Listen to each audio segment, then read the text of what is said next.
Queridos irmãos, queridas irmãs, bom dia! Hoje é 25 de fevereiro, domingo, segundo domingo da Quaresma.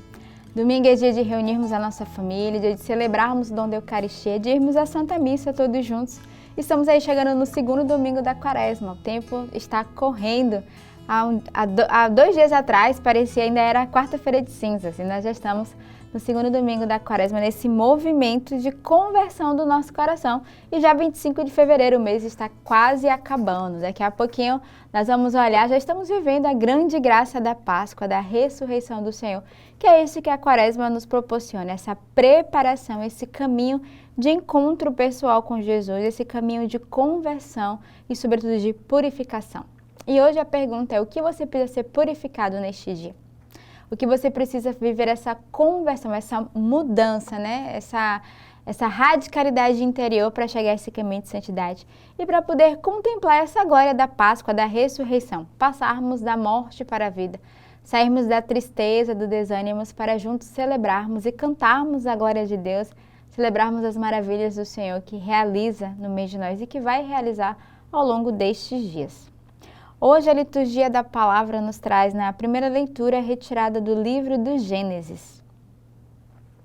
Naqueles dias, Deus pôs Abraão à prova, chamando-o, disse: Abraão, e ele respondeu: Aqui estou.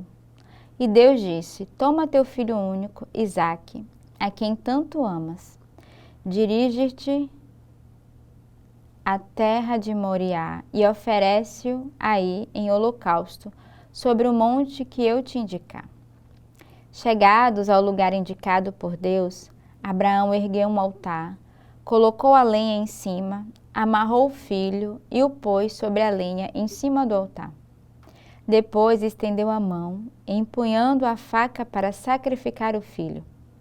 E eis que o anjo do Senhor gritou do céu, dizendo: Abraão, Abraão, ele respondeu: Aqui estou.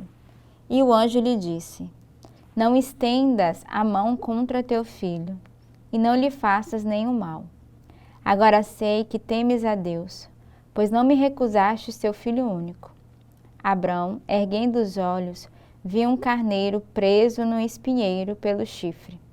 Foi buscá-lo e ofereceu em holocausto no lugar do seu filho. O anjo do Senhor chamou Abraão pela segunda vez do céu e lhe disse: Juro por mim mesmo, oráculo do Senhor, uma vez que agiste deste modo e não me recusastes teu filho único, eu te abençoarei e te tornarei tão numerosa a tua descendência como as estrelas do céu e como as areias da praia do mar. Teus descendentes conquistarão as cidades dos inimigos. Por tua descendência serão abençoadas todas as nações da terra, porque me obedecestes. A leitura de hoje é muito conhecida, né? Retirada do livro do Gênesis. A gente vai ver a fé e a obediência de Abraão. O Senhor que vai dizer para ele que ele não só vai conduzir o povo de Deus, mas antes de tudo, o Senhor vai prová-lo. A gente percebe aqui a prova de Deus com Abraão para ver a sua fé e a sua obediência. O Senhor que vai mandar ele ir até o monte para poder imolar, o seu filho, oferecer em sacrifício. E Abraão, que na obediência, sabendo que era o seu filho único, conhecemos a história, sabemos que a sua esposa era estéril, gerou um filho, Isaque, o filho da promessa, e foi esse filho ao qual o Senhor pediu que ele oferecesse ao Senhor em sacrifício. E Abraão obedeceu. E porque o anjo do Senhor viu a obediência de Abraão, ele percebeu ali o coração dele filial. E por isso o anjo vai dizer, não sacrifique o teu filho, mas ao contrário.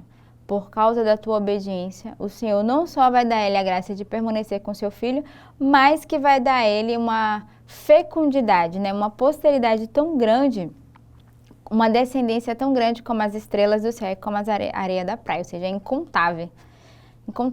E o Senhor que vai, através desses gestos de obediência e de abandono de Abraão, quer nos ensinar a cada um de nós. Somos convidados também, como Abraão, a entrar nessa obediência. E não é fácil. Eu fico pensando, tudo que passou aqui na cabeça de Abraão, eu esperei tanto por esse filho e vou ter que sacrificá-lo. Mas ele era tão temente a Deus que ele foi capaz de oferecer. E às vezes nós, né, não queremos oferecer o nosso filho, não queremos oferecer aqueles que estão ao nosso lado ao serviço do Senhor. Porque muitas vezes queremos reter para nós, ou porque achamos que ele vai sofrer, né, não vai ser do jeito que eu gostaria que fosse. Mas quando entramos na obediência, Deus abençoa de ambos os lados. Deus abençoa aqueles que partiram, né, para viver as suas missões, para seguir a sua vida, mas também Deus abençoa a obediência do nosso coração, o nosso desejo de corresponder à vontade de Deus. E foi exatamente isso. E o anjo vai dizer, né, agora sei que temes a Deus, pois não me recusaste teu filho único. Então imagina. Então eu penso para, sobretudo, as famílias que têm só um filho ou uma filha e que tem que muitas vezes ofertar ao Senhor, ou até mesmo ofertar uma vocação ao longe, e que é tão difícil. Lembremos de Abraão, né, de Abrão, que teve que fazer esse movimento, mas o Senhor abençoou a abertura do seu coração. O salmo de hoje é o Salmo 115. Andarei na presença de Deus, junto a Ele, na terra dos vivos. Guardei a minha fé, mesmo dizendo, é demais o sofrimento em minha vida. É sentida por demais pelo Senhor a morte de seus santos e seus amigos. Eis que sou vosso servo, ó Senhor, vosso servo que nasceu de vossa serva. Mas me quebrastes os grilhões da escravidão. Por isso oferto um sacrifício de louvor, invocando o nome santo do Senhor. Vou cumprir minhas promessas ao Senhor, na presença de seu povo reunido, nos átrios da casa do Senhor, em teu meio, ó cidade de Sião. Então hoje o salmista vai clamar ao Senhor e ele vai reconhecer o sofrimento, ele vai reconhecer que o Senhor é aquele que vai à frente e que por isso nós não devemos sair da presença de Deus. O refrão do salmo é: andarei na presença de Deus, junto a Ele na terra dos vivos. E aí o salmista vai dizer: eu guardei a fé, mesmo reconhecendo, é demais o sofrimento em minha vida. Então ele vai reconhecer como esse grito de sofrimento, mas ele vai renovar, fazer o seu ato de fé. Eis que sou o vosso servo, ó Senhor, vosso servo que nasceu de vossa serva. Então ele vai lembrar que ele, né, o salmista está a serviço do Senhor e que por isso ele oferece o sacrifício. Só que esse sacrifício que o salmista vai oferecer ao Senhor não é o Isaac, mas é um sacrifício de louvor, invocando o nome santo do Senhor. Um sacrifício de gratidão, um sacrifício que reconhece de fato a misericórdia e a bondade de Deus. A segunda leitura de hoje ela é retirada da carta de São Paulo aos Romanos. Irmãos, se Deus é por nós, quem será contra nós? Deus, que não poupou seu próprio Filho, mas o entregou por todos nós, como não nos daria tudo junto com Ele? Quem acusará os escolhidos de Deus? Deus, que os declara justos. Quem condenará? Jesus Cristo, que morreu, mas ainda que ressuscitou e está à direita de Deus intercedendo por nós? Então, a segunda leitura de hoje vai mostrar que o contrário, né, à vontade divina, o sacrifício de Jesus foi a consequência, de fato, da sua fidelidade ao Pai, né? E por essa fidelidade e por amor ao povo, né, Cristo oferece sua vida. Por amor ao rebanho, o Senhor se oferece, né? E Deus não quer o sacrifício humano, né, oferecido a si mesmo, mas o Senhor nos pede a graça de nunca nos separará, né? Nunca nos separar desse amor de Cristo. Cabe a cada um de nós renovarmos o nosso amor ao Senhor, porque essa é a pergunta que São Paulo vai fazer, né, à comunidade de Romanos. Se Deus é por nós, quem será contra nós? Então não devemos nos afastar do Senhor, mas renovarmos a nossa confiança nele. O evangelho de hoje é retirado do evangelista São Marcos. Naquele tempo, Jesus tomou consigo Pedro, Tiago e João e os levou sozinho a um lugar à parte sobre uma alta montanha e transfigurou-se diante deles. Suas roupas ficaram brilhantes e tão brancas como nenhuma lavadeira sobre a terra poderia alvejar.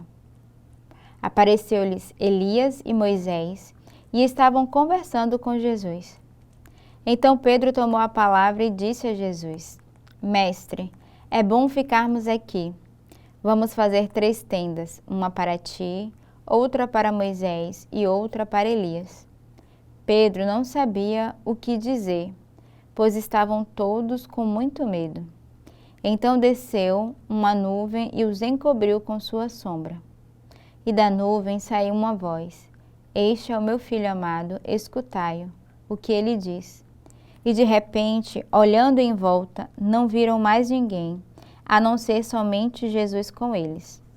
Ao descerem da montanha, Jesus ordenou que não contassem a ninguém o que tinha visto, até que o Filho do Homem tivesse ressuscitado dos mortos.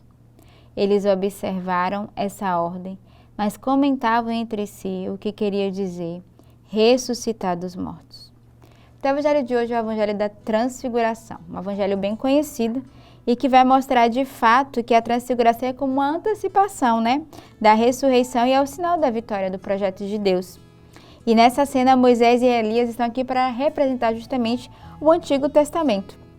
E a transfiguração mostra que a cruz gloriosa andam juntos.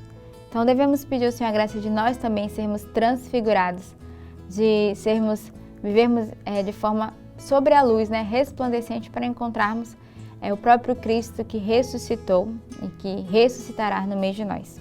Então, neste domingo, dia de reunirmos a nossa família, tenhamos um belo domingo e que Deus os abençoe.